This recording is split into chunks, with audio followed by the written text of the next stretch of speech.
যে লা কুওয়াতা ইল্লা বিল্লাহ, মাশাআল্লাহ, লা কুওয়াতা ইল্লা বিল্লাহ, মাশাআল্লাহ, আল্লাহ পাক কি চমৎকার জান্নাত আমাকে দিয়েছেন, লা কুওয়াতা ইল্লা বিল্লাহ, আল্লাহ ছাড়া কোনো শক্তি সামর্থ্য নাই। এমনটা কেন বললে না? এমনটা না বলে কেন এইটা বললা যে ওয়া মা আযুন্নু সাআতা কায়িমা, আমি বিশ্বাস করি না যে কখনো কিয়ামত হবে, আমি বিশ্বাস করি না যে এটা কখনো ধ্বংস হবে, এমনটা কেন বললা? তুমি কেন কুফরি করলা? এরপর যেটা হয়েছে, আল্লাহ রাব্বুল আলামিন এই যে বন্ধু, গরিব বন্ধু, তাকে দুনিয়া এবং আখিরাতে বিশাল নেয়ামত দিয়ে দিয়েছেন, আর এই ধনী বন্ধুর জান্নাতটাকে আল্লাহ পাক এক রাতের মধ্যে ধ্বংস করে রেখে দিয়েছে।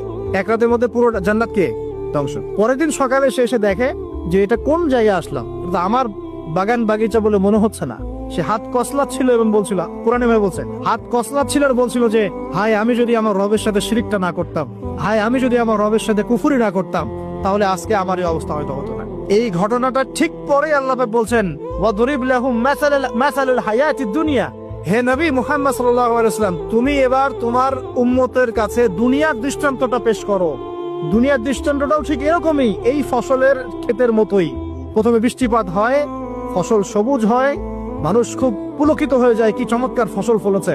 এরপর সেই গাছগুলো হলুদ হয়ে যায়, তারপর সেগুলো খড়কুটা হয়, চুলায় চলে যায়। এই হয় না? এই গল্পটার সাথে, ঘটনার সাথে দুনিয়ার জীবনে মিল আছে না?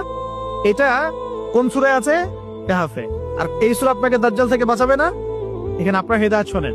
দাজ্জাল এবং তার অনুসারীরা এবং ওই সমসাময়িক ফিতনাময় যুগে বেশিরভাগ মানুষ বস্তুবাদী হয়ে যাবে, হয়ে যায় নাই?